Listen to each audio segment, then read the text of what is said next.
It's really good to be with you this morning, those of you that are here in person and those of you online. Glad that we get to be a part of the morning here. I was thinking this week that it has literally been probably 18 months since we've been here. I think we came here on a snow day one time when Middleville was shut down. We were at the school, and the school system didn't have things plowed out, but you guys were still open because we never close at Journey. But we were here that day, but it has been literally 18 months since we've been back to be with you guys. So it's just a lot of fun, a lot of familiar faces. It's so fun to connect, and I just want to be down there talking with you all, and so many new faces. So it's just fun to get to know new people. So hopefully at the end of the service or however, I just get to say hi and connect with you. But again, I am Derek, and I get the great honor and privilege of being the Middleville location pastor. We've been having a lot of fun down there in Middleville. And this is my beautiful wife, Tina. Now, for those of you that don't know, Tina is the franchise of the Schultz household. She is the brains of the operation. She just calls the shots because she knows the shots. And she's just so beautiful and amazing. I'm glad that she gets to be up here with me, and I'm glad that you get to hear from her today. So we're just, again, so happy to be here. So thanks for being here. But I just want to jump right into our message today in this Grit series, and I want to start it with a story. So the story goes way back. We've been married 26 and a half years. Yep, 26 and a half years. So if we went back 26 and a half years to August 20th, we got married and we went away on a honeymoon. And we went on up to Mackinac City. And literally in the 5 days we were up there, we did everything you could do in Mackinac City, the island, going back and forth across the bridge. I think Tina even drove across the bridge one time. That was on her bucket list because she normally closes her eyes. I said, if you're driving, you can't close your eyes. So she did that. But we were up there and just had a ton of fun. Went over to the island. Maybe some of you have been on the island before. And what do you typically do when you're on the island? You go for a bike ride, right? You want to take a bike ride around the island. Well, that's what we wanted to do. So we're renting these bikes. And Tina's like, well, we'll take one. And I'm like, no, we need two bikes, honey. She says, no, I want that tandem one. And I'm like, no. Derek's got way too much cool factor going on. I'm still young, right? And the cool factor's still up there. And I said, no way. And to be quite honest, to this day, we have never ridden on a tandem bike together. So still holding strong on that. We will at some point. That's on my bucket list, right? Too. She's getting her bucket list. But anyways, fun time up in Mackinac City. We just had a ton of fun, and so the honeymoon kind of comes to the end, and we're driving back home from Mackinac City. And it's kind of quiet. We're just collecting our thoughts, I think, and just the drive home, and I'm thinking, I want to go fishing. I love to fish, if you don't know me. So this is no big surprise to some of you, but I've just spent 5 days with my bride, a lot of quality time there, and I'm thinking on the way home, it's late August, the salmon are in the river up on the Pier Marquette, my buddies are up there fishing, I want to go. So I'm thinking this on the ride home, and of course we get home and unpack the car and start doing some things. Well, lo and behold, the phone rings, and it's my buddy Jason. And Jason says to me, hey, everybody's going up salmon fishing this weekend. Do you want to go Saturday? Absolutely, I do. So I said yes to it, and we made these plans, and so I hung up the phone because it was back when you had a phone on the wall, right? And so hung up the phone, walked back into the kitchen, and as I'm entering the kitchen, it dawned on me, I probably need to ask for permission. I'm married, right? And so I said to Tina, I can still picture her that day standing by the sink, and she turns around. I said, hey, honey, would it be all right if I go fishing? And I look at him and kind of in shock. I'm like, well, is that really what you want to do? Because in my mind, this is what I'm envisioning. We just get back from our honeymoon. The chapter of life that I have dreamt about since I was a little girl has finally came. We've got our house. I want to put it in order. We've got wedding gifts to put away. Like everything that I have hoped and dreamed for was happening right then. Sitting on the couch, folding laundry together. I mean, in my mind, it was literally the perfect Hallmark movie. I told you she was the brains, right? And we were the main characters. So this was going to be great, because isn't that what marriage is supposed to be like? Correct. Yes, honey. But you see the picture already we're painting. You see there was a difference in how marriage was going to work. And we didn't talk about it. And here's what's true. We just didn't know. We didn't know what we didn't know. But we were going to learn in the next 12 years what we needed to learn. And it was going to be some hardships. Because we went into it thinking, at least I did, I just married my high school sweetheart. I'm married. Doesn't it just happen normally now? Doesn't just marriage happen? And we didn't know. We didn't know what to do. And sometimes, maybe you can relate to that story if you're married, or you can sense a time where you thought something should go right because that's the way it should go right, but it doesn't go right. Or maybe for some of you, you're like me, like you like putting things together. Maybe the box comes from the UPS guy and is the table that Tina has, and I'm like, oh, I can put that together. And you look at the picture on the box, and it seems pretty simple. So you put it together like the picture shows, and then all of a sudden Tina comes in and she's like, what are these parts for? And there's extra parts, or the thing's unlevel, or it's the one side of the board's facing the wrong way, and you're like, yeah, I should have looked at the instructions. I should have taken time to invest in thinking through this project other than just jumping into it. And sometimes life is like that. Sometimes marriage is like that. Maybe for you, it's been a long winter. Hasn't February been just a long month? Are you ready for February to be over, all of the snow? And maybe somewhere in the middle of February, your snowblower died. And so you call a repair shop, and you're like, hey, I got a dead snowblower. Can you fix it this afternoon yet? And the guy says, I've got 40 in line. It's probably going to be June before I get to your snowblower. And so you do what every other good American does now. You get on your phone and you YouTube it, right? This thing can't be hard. And you YouTube how to fix it. And you think, I'm a mechanic. And so you pull it apart. And along comes all these parts, springs, electrical wires, things everywhere. As you pull it apart. Well, now you see what's broke. So you order the part. And it comes in and you put it together. But the part really didn't look like the part that was on there. But you put it together anyways. And then you get the picture, right? You go to start the thing and it's like, yeah. Didn't work. And you understand that there was probably some things you should have paid attention to or should have known on the front side that are going to help get that thing running the way it should. Maybe for you, you're a student, right? You think, oh, there's a test coming up. I know all the information about this test, right? And so you go into the test just assuming you know everything. You've got it figured out. And all of a sudden the test comes. And you look at the paper and you immediately know, right? You got that? You immediately know, I'm in trouble. I did not prepare. I do not know this information. But you go through it, right? And sometimes that test ends up being a pretty negative grade, or you fail it. And you're like, I just needed to prepare. Again, life is like that. Relationships are like that. Marriage is like that. Sometimes we don't know till we get there what we need to do. And sometimes it takes grit, right? We need this grit. And Pastor John's been talking about this grit, this verb, the series that we're in. It's really a verb. It's like digging in, this grit that we need to do, just diving in. And he says it's actually a passion and a perseverance. Like we need to have passion to get going, but we need perseverance to continue on. And that's what we didn't know. We didn't know a lot of what was going to happen. We learned the hard way, right? But Pastor John's this has been a gift. I think the series has been a good reminder to Tina and I, and hopefully it's been to you. But he also talked about how grit is an acronym, right? You start with the letter G, and that stands for God. And he just did this message on how God is really the author and perfecter of our lives, so he knows us best. So we ought to probably listen in and figure out what he's got to say about our life, right?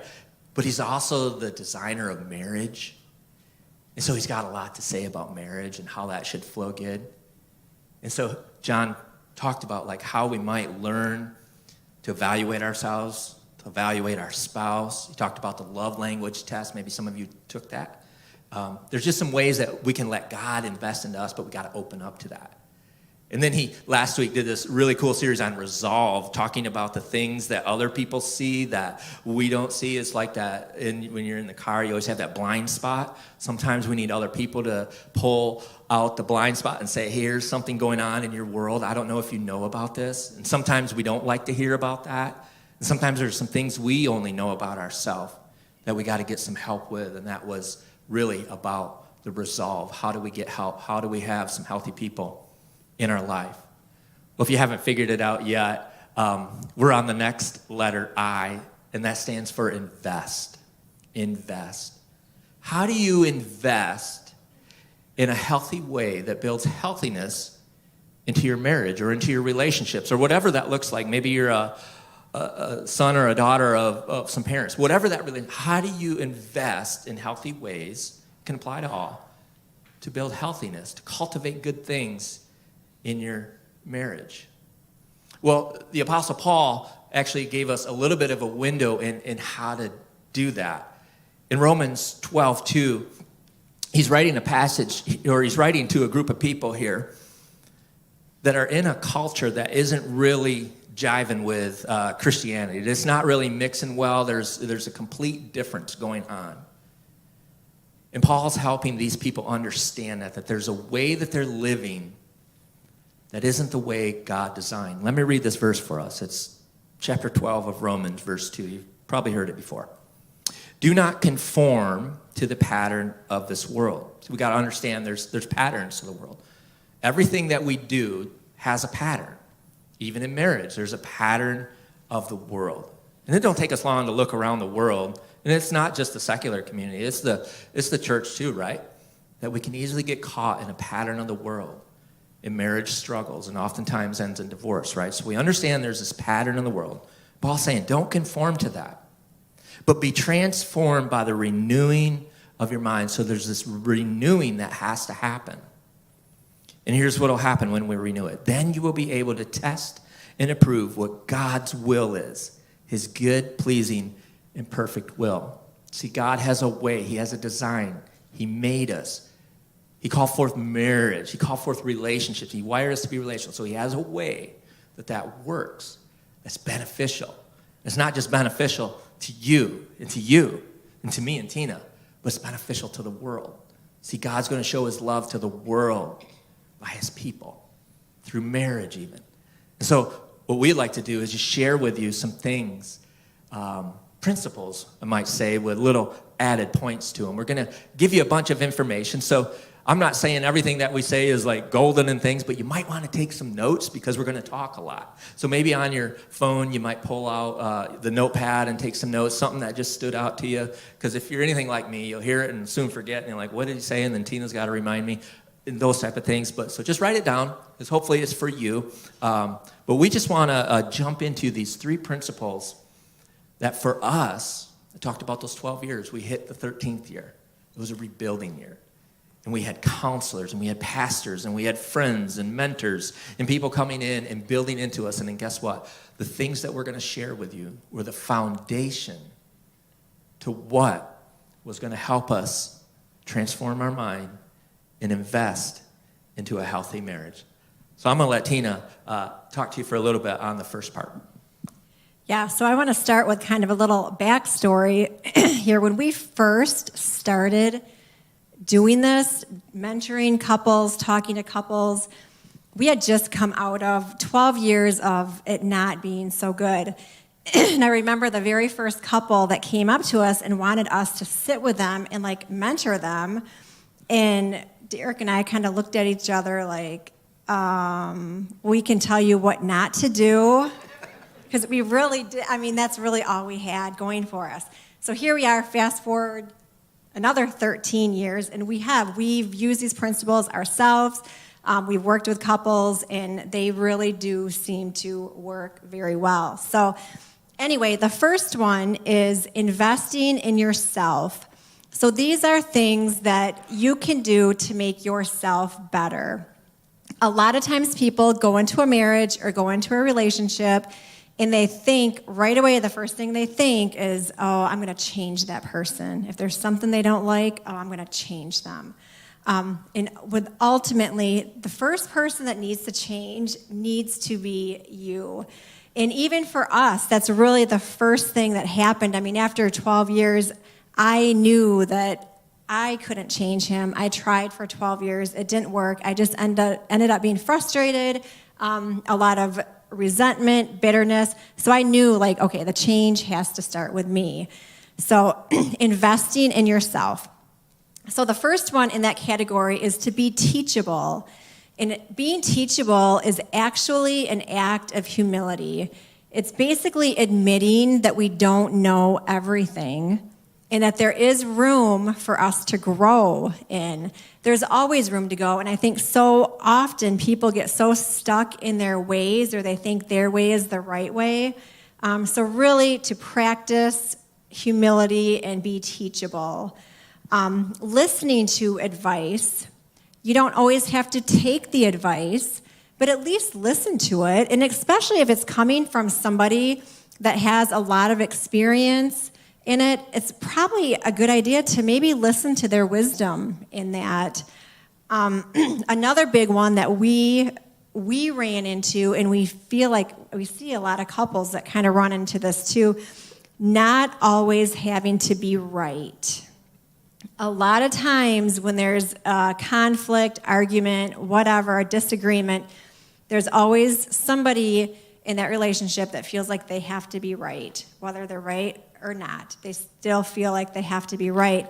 And in the end, I mean, both people lose if that's the case. That puts such a wedge in a relationship, and it just is not healthy. So in the end, the relationship should be valued so much more than being right. So finishing that up, if you have a willing and a teachable heart, that's really the best thing that you can do for yourself and for your relationships. Yeah, absolutely. And I'll just talk about that a little bit too, is when Tina shared that sometimes someone has to be right all the time, that was me. And I got really good at it. Like, I got really, really good at it, where we could be arguing, and I knew she was right. I knew what she was pulling out and talking about was right. And I knew I was right, too. But I could manipulate that conversation so far that pretty soon she was the one that was thinking she was wrong and not right. And apologizing. And I mean, we laugh about it today, right? But the detriment that had on our marriage, I can't describe to you the pain that caused Tina. And when we started trying to work out of this hole, and we'll talk about communication in a little bit, like, she shut down. Because she's like, why should I say anything? I'm not right anyways. You don't want to hear my voice. I mean, see where we had to navigate these things. And what was so interesting to me is when we started trying to figure out what's the next step for us to rebuild this marriage, because it was broken beyond broken almost, was I got to invest in myself. That just seemed backwards to me. Like, I felt we should be investing in this marriage. But Tina's right. We need to invest in ourselves. We need to get ourselves out. The best thing you can offer to any relationship or any marriage is a healthy you. That's the best thing you can offer up. But the second thing, the point that we want to talk about, is who is in your life. This was a big deal for me. And I want to say this as a qualifier, like, if you're a follower of Jesus, like Jesus is Lord of your life and you're following his direction, like the Bible teaches us, we need to be around lost people. Jesus was around lost people, right? He hung out with lost people, tax collectors. You get the picture. He was around lost people. We need to be around lost people. That's part of what our call to Christianity is, to help them see Jesus. Here was the problem, though. I had a lot of lost people in my life, but I didn't have a foundation strong enough in my own life to help them see Jesus. They helped me see what I thought in the moment was a fun way, or a way that just wasn't right for me to act as a married man or as a dad and, you know, a husband with a growing family. Like, I was just doing things because the group of people that I hung out with, that's what they were doing. And I'm not saying that they were bad people. That's just what they were doing. So I found myself doing that more and more See, I wasn't investing in our marriage. I was investing more in me. I wasn't renewing my mind and figuring out how do I walk with these people to help them see Jesus. I was like, well, how do I have fun with them? And see, it wasn't until I understood that investing in me meant I had to get around some really good people. And so I started getting more positive, influencing type people around me, people that I could go to and talk about things, or that could call me out on some things.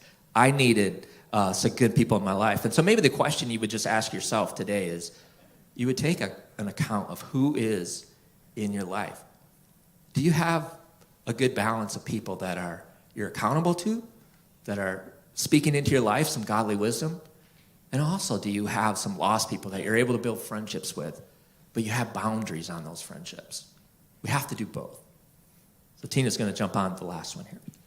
So yeah, the last one is spiritual health. And really, I feel like this one should probably be top priority, because if we're left to ourselves, we're really not good people. We really need help from the Holy Spirit to be the best versions of ourselves. If left to our own strength, it's so easy to lack patience, to be offended, to get angry, to blame, to not forgive, and to be selfish. So we really need this Holy Spirit in us to give us the strength to be able to do that. And one of the ways to do that is to get to know God. And that would be, first off, by reading the Word, reading the Bible. That's how God communicates with us, and that's really the only way we can get to know Him. We need to make it a priority to grow in our faith.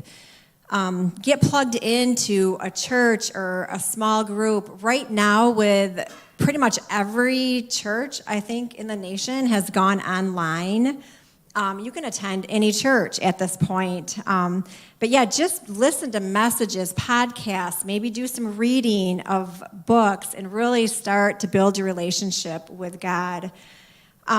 Sometimes we get to a place too in our marriage where we feel like we've gone like too far. There's no hope. We're at the end. Like, we can't do this. Then you might need some Christian counseling.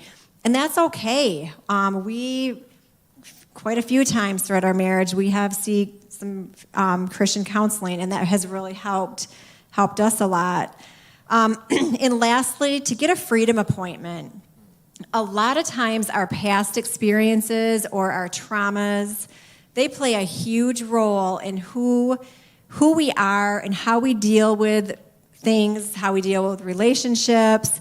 So yeah, a freedom appointment is a great way to just kind of get rid of that baggage that you're carrying around with you. God doesn't want us walking around with a bunch of garbage, things that the world has thrown at us.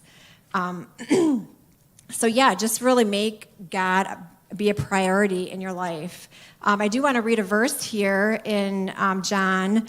It is, I am the light of the world. If you follow me, you won't have to walk in darkness, because you will have the light that leads to life. And don't we all want to walk around this planet with full life and not to have to carry all that garbage and darkness and things? So really try to work on your relationship with God. And if your relationship is right with God, that's going to affect all your other relationships. Kind of the thing is, like, if this relationship is right, this one is going to be right as well. So yeah, and again, how surprising it is that investing in yourself really is one of the key components to investing in your marriage. And I'll say this with the freedom type appointments. Oftentimes when we go to change, right, we want to change who we are, and we're renewing our mind in that, but unfortunately there's a past. And it's always pesky, isn't it? It always feels like it wants to catch up to us. As fast as we're running from it or getting away from it and changing things, it seems to want to catch up to us. And if you've done premarital with Tina and I, this is one of the, I know there's a few of you in the room that have done this, one of the things that we'll typically tell people is have the conversations about what the past used to be like. Like, that person loves you and they're for you, it's going to be okay. Maybe you do it with a trusted counselor or a trusted mentor, but our past will have a way of finding its spot in our future. And then it's just seems like it's ugly. So deal with it. God's got all new things for you. He's renewing you. Let him do the good work, and it'll pay a dividend like you'll never have ever dreamed of. But the next is, once you've certainly invested in yourself, and we could go on and on for hours. I love to do just a seminar on each of these because there's just so much I'd love to give you. These are just some of the highlights of what has really worked for us. But the next one is investing in your marriage. Yeah, so the first one that falls under that category is learn to communicate. That really seems to be probably the area that couples struggle the most in, is just having healthy communication and what that looks like. And I mean, I'll start off because I've been guilty of this one, and I'm sure most of you ladies have. Like, men cannot read our minds. So as much as you think they can, and maybe you've dropped 5 different hints, they can't read your mind, so use your words. I know I get myself caught into that one all the time. So yes, use your words. Don't use words like always and never. If I said to him, you always do this, it puts up the defense, and you just started your conversation off on a bad note. So don't use those words. Know each other's best times to communicate. For Derek, it's more in the morning. He's a morning person. For me, don't talk to me until like 8 o'clock in the morning after I've had my coffee. So maybe noon. So really to be fair and really to optimize the best way to have a conversation is that you both are at your best and at your best time. So you'll have to kind of work through when that is. And it's not going to be when somebody gets home from work and they've had a hectic day at work, they're tired, they're exhausted, they have a headache. Like, you're probably not going to get the best conversation. So, know each other's best time. If it's something that is a more pressing concern, like a big issue, maybe something that can't be resolved in, a 5-minute conversation, then talk about it and schedule a time. Say, hey, I want to talk to you about the budget. When do you think would be a good time to do that? Could we have time tomorrow afternoon or something? In that way, plan a time. Both people can walk away from that knowing that they're going to talk about that, so they can kind of think on it, and then they can pray through it too, so that their responses are going to be better. It's better to get a response than a reaction. Sometimes you just don't want to spring something on a person because you get this reaction and kind of panic, mode. So anyway, so plan a time. And then one of the a technique that we learned that we've actually tried quite a bit, and it seems to work really good, is open mic. So each person has a microphone, and they get to talk about what the issue is or what they want to talk about, while the other person just sits and listens. And then that person will have a turn to talk too, and there's no talking in between. Well, wait a minute, that's not what, I didn't mean when I said it like that, nope, you just let that person talk, let them share their feelings, and then that person will get their turn, and then you can sit back and kind of, talk. And really, the key for that one is to really be humble and don't get defensive. Let your guard down. Yeah, I might say something that maybe hurts his feelings or ruffles his feathers, but they just have to understand, I'm not doing it out of being mean. It's just, that's how I feel right now, and I'm sorry, but that's just how I feel. And just to kind of help them, it's not a bashing time, but anyway, the next one would be to repeat back the question. A lot of times we can go into a conversation and I can say something, and then maybe I didn't quite word it the right way where he fully understands. I didn't articulate exactly what I wanted to, and so he hears something completely different. So then he responds back to me, and I was like, what? Didn't you even hear what I said? This is not what... So for him to repeat back then, okay, so this is what you're saying, then we know we're on the same page.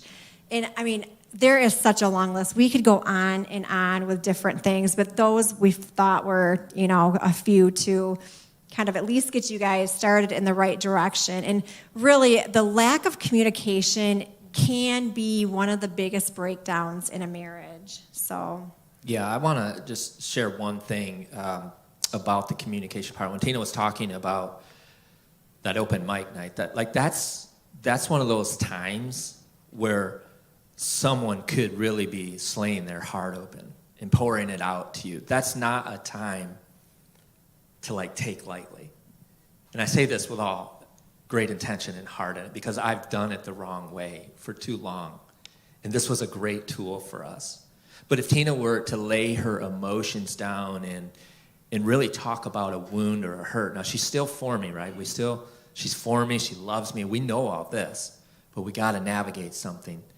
I'm going to take time and remove myself from that at some point in time. So often what we'll do is we'll talk about it. We'll say, okay, this is what I'm hearing. I really appreciate you sharing that. But I need an hour. I need 24 hours. I need some time to process this. I got to sort out what's off in me. And so I'll take time, or Tina has done this. She'll take time and she'll go pray about it. She'll counsel the Lord on this and say, what's off? What's missing? And in doing that, you really honor the part of your spouse or whoever you're in a relationship with. You really honor them and promote healthiness and for them feeling comfortable to share the deeper parts of their life. I don't know about you, but I want to know what's really going on inside of Tina. I think you all want to know what's going inside of your spouse, right?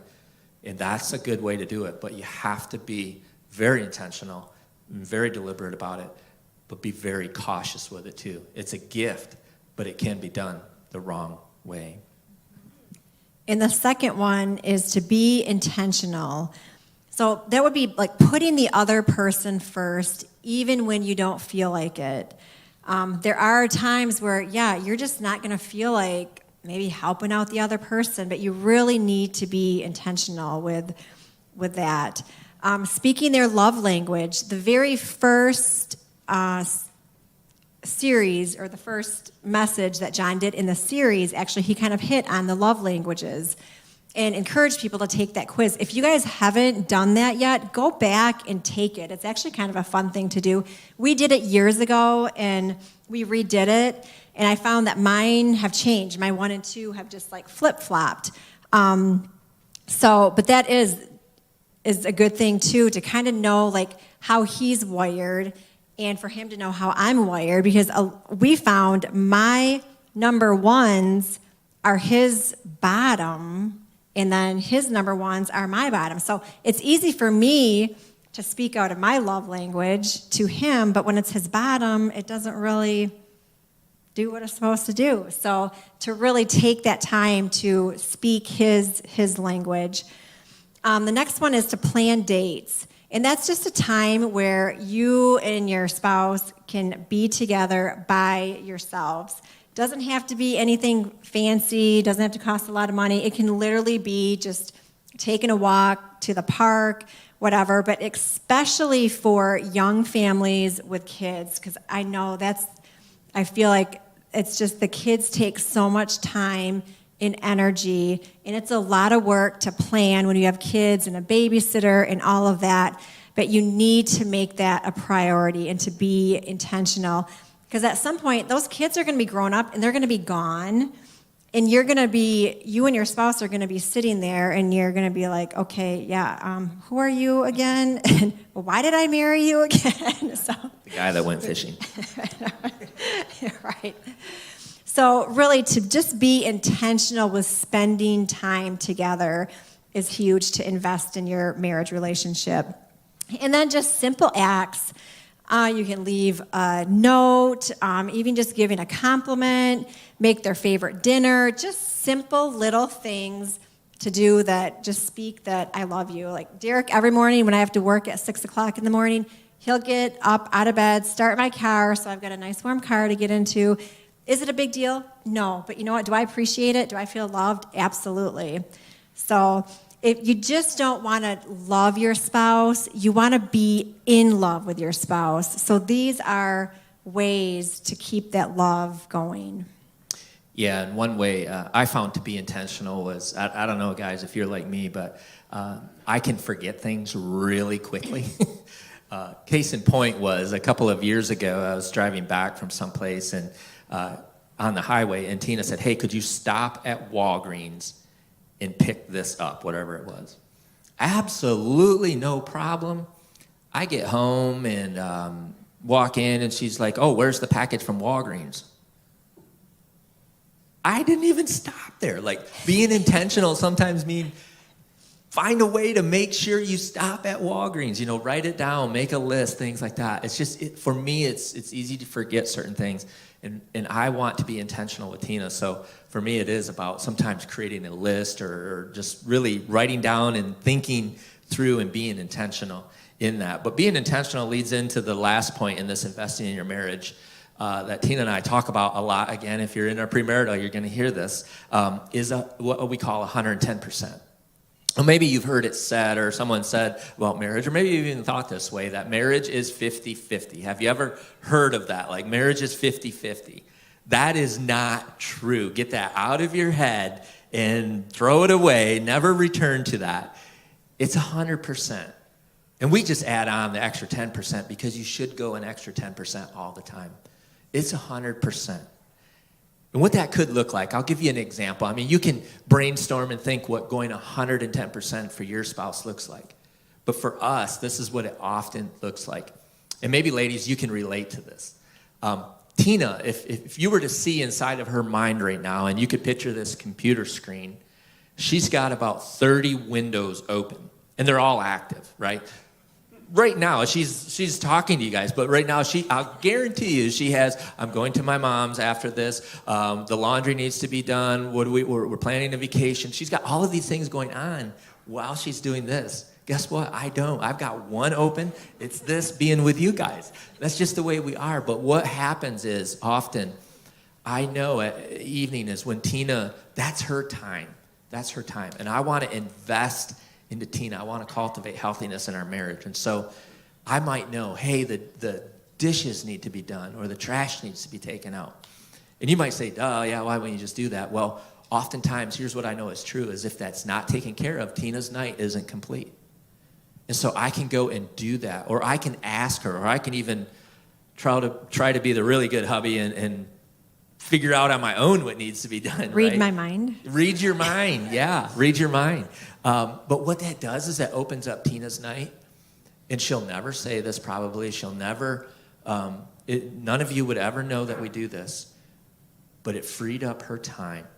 And sometimes that free time gives her an opportunity to call her mom. It might give her an opportunity to just spend some time with Sam, our son, or Taylor, our daughter. It might give her some time to be in God's word or pray, or maybe even just we could hit one of her love languages, which is quality time, and we could do the jigsaw puzzle. Like, that's what it frees up doing.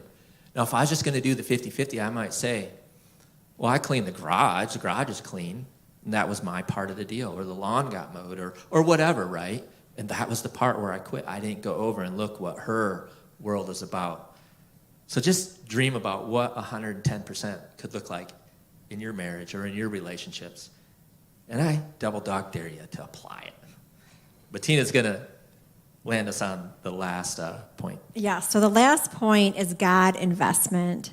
And these are things that you can do together to incorporate God into your relationship. The first one is to pray with each other.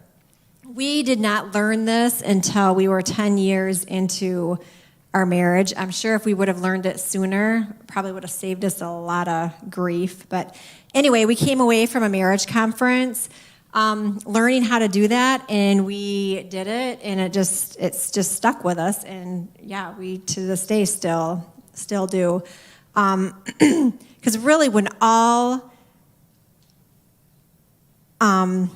it's all we need, really, for couples to build intimacy and to bond is to pray together. And I know it can be super awkward for people at first. So what we suggest is even just writing down a prayer on a piece of paper or finding one that's already written out and just sit together and read those out loud. It's very non-threatening. It's a good way to start. And the more you do it, the easier that it does seem to get. We kind of an old saying is couples that pray together stay together. And for us, that was true. So that's really an important piece that you guys can start incorporating in your marriages today. Another one is pray over each other. This is one that I find I do all the time. It can be out loud or silent. I feel like it's a lot of times it's silent. I wake up in the middle of the night a lot, and I just take that as a God prompting that, okay, God wants me up. He wants me to pray for somebody. And so that's the time I'll either pray for Derek. I feel like I pray for my kids a ton during that time. And sometimes he'll even wake up in the night or even like during the day, he'll reach out to me like, hey, I'm feeling kind of anxious. I'm feeling stressed out. Can you pray for me? So really praying over each other is really a good thing to do and to start incorporating that as well. I'll even doing house tasks, folding laundry. When I'm folding his socks, it prompts me to, I'm going to pray for Derek as I'm folding his socks. So just little things like that, little impromptu pop-up prayers. So yeah, like I said, that's for me, that's one thing that I really see in this season of my life that I do an awful lot. So. Yeah, and she has to pray for me when she's doing the laundry, because if you're the laundry doer in your house and you have socks that are inside out, doesn't that annoy you? All my socks always end up being inside out. So she has to pray so she doesn't get mean at me, I just leave them inside out now. T-shirts too. How I get them is how I fold them. Oh, man. But in all seriousness, though, that praying with each other, I want to say this. If you're a follower of Jesus and you're a guy in here or online, we've got a responsibility to steward the spiritual intensity in our homes. And I just want to task you to this, that you be the leader of the prayer time. You be the leader of the prayer time. Don't wait for your wife to initiate it. Be the leader of that. That was hard for me to do. I felt awkward praying for Tina. I felt like I didn't have the way to pray, when we started. And it just became a routine. And there is literally, I could not tell you the last time that we've either woke up or went to bed that we haven't prayed together. It's just something we do. And we feel like we haven't completed either the morning or the evening if we haven't prayed together. But I say this, guys, initiate that. Don't wait for your wife to do that. Be the spiritual leader in your home and initiate that prayer time. And it'll become something. It'll be like muscle reflex. You'll just do it. But the last point is this. Godly connections is what we call it. And this was a huge gift for us when we were starting to figure out this renewing of our mind that Paul was talking about. How do we live in a pattern, or not in the pattern of the world, but in the pattern of the way that God would have us live? Well, our marriage is now becoming healthy. And Tina talked about, like, someone noticed this healthiness in our marriage and wanted us to speak into it. But we also needed to do some things to be active. And so we got connected, certainly in our church, and we decided that we love to invest in teenagers. We dated when we were teens. We spent 6 years dating. We were not same high school sweethearts, but high school sweethearts. So we had a lot of understanding about dating and things like that when we were young. So we want to invest in teens. And so that's what got us started, just serving, just being a part of the church community and offering up what we could do. And that just launched us into other things. There were times that I did things with other guys or she did things with the ladies, and we weren't always serving together, but we found ways to serve together.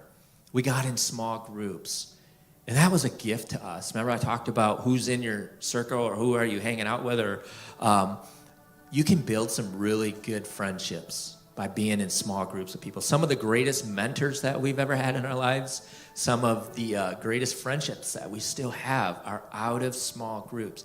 People that we did life together, people that we grew in our faith together with. It's just a gift to have those people around and to do that. The last thing would be Dream about what your ministry is like. God's given you a personal calling. He's given us all a collective calling to reach the lost, but he's given you a personal calling too. And when two become one, guess what? You merge those. And there's an opportunity that you get to be God's hands and feet to the world around you. And that'll look like a type of ministry. And it doesn't have to necessarily always be church related, but it could. We went to a conference Tina was talking about, a marital conference. It was such a gift to us that we wanted to give back. The first ministry that we were a part of was Family Life. We got on their prayer team and just served. When the conference would come to town, we would just go and be part of that prayer time. And we used to sit, we were talking about this when we were practicing this message. We used to sit in the audience and dream and think, what if our ministry was like those two people up on stage? See, God birthed a dream in us because we were doing good things and going after really good stuff.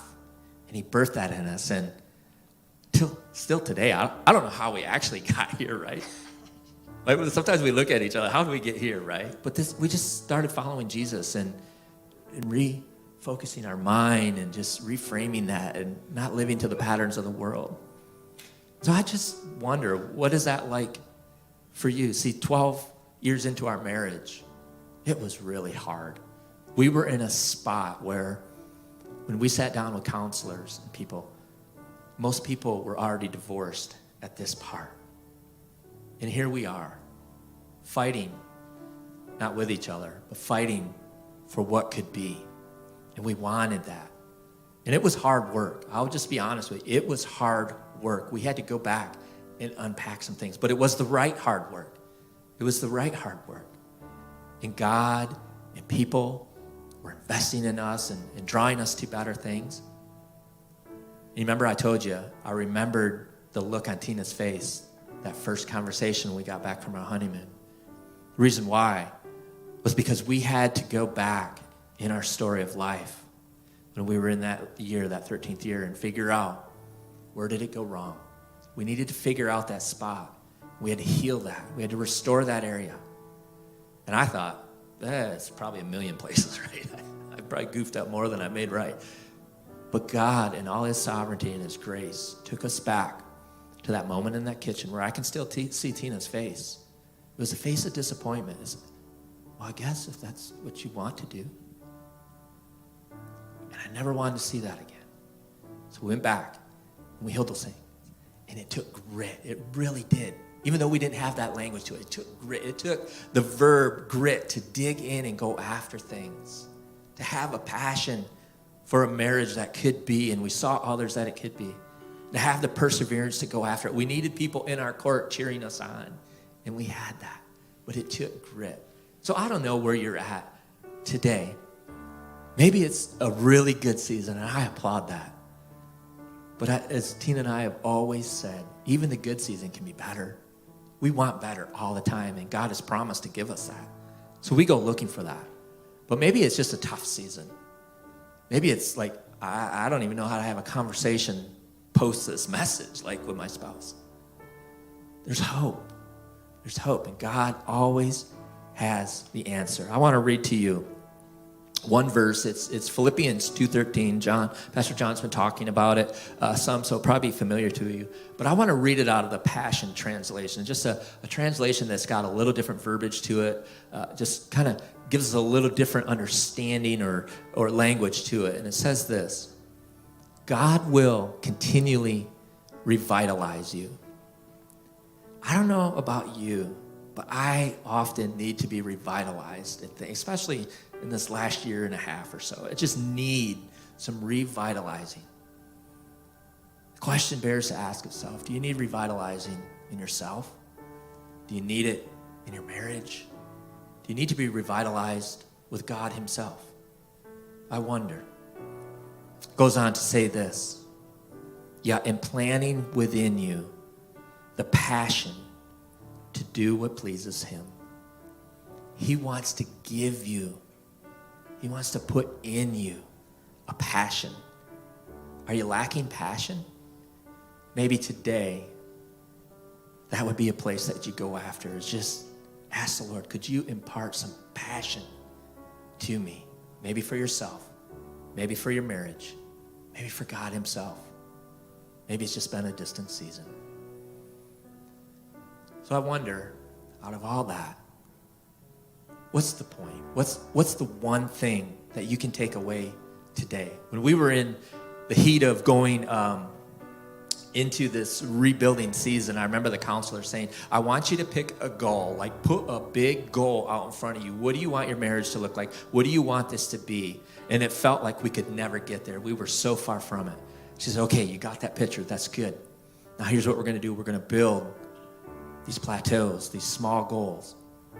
And we're going to navigate, get to this place and we're going to rest. Not long, but we're going to rest. And what we're going to do in a rest is we're going to look back. We're going to say, wow, look where we've come from. Look what we've accomplished through God's help, people that loved us and were for us. So maybe today you would just pick one thing. Maybe it's investing in yourself, one of those points out of investing in yourself. Maybe it is investing in your marriage or a relationship, whatever that looks like. Maybe it is, for the first time, letting God in. Or maybe, like Tina talked about today, you just need to admit and go after it and say, we just need help. For somebody here, that could be the case today. And Journey, whoever, would love to be with you in that. So let us pray for you, and we'll just end our time together with this prayer. Father God, I am grateful that you wired us to be relational. I'm grateful that there's even a verse that says it's not good for man to be alone. But man, it just, times seems like it can just be so hard to figure out how to make marriage work, how to make relationships work. So I'm grateful, Lord, that you caused Paul to write a passage that's talked about renewing our mind, not to conform, but to transform. So I pray that right now, Lord, that over this group, there would just be a transformational piece happening. That maybe they would self-identify a place in their own life or in their marriage, or maybe even with you, that just needs some work. And Lord, would you just give them hope in it? A hope and an encouragement, maybe a boldness and a courage to go after it. Not to just say, well, that was good, there's some good practical points, but really to go after it and apply it to their life. Lord, would you do just that? We ask that in expectation that you'll just do what you always promised to do. That is to give us full life, that you'll renew things. Lord, where damage is done and past seems to creep in, Lord, would you prompt those to go and just get some help for that? Maybe it is just a conversation with a pastor or a staff person here at Journey, or just finding and getting freedom appointment at Set Free Ministries, whatever that looks like. Just give them the courage to go for it.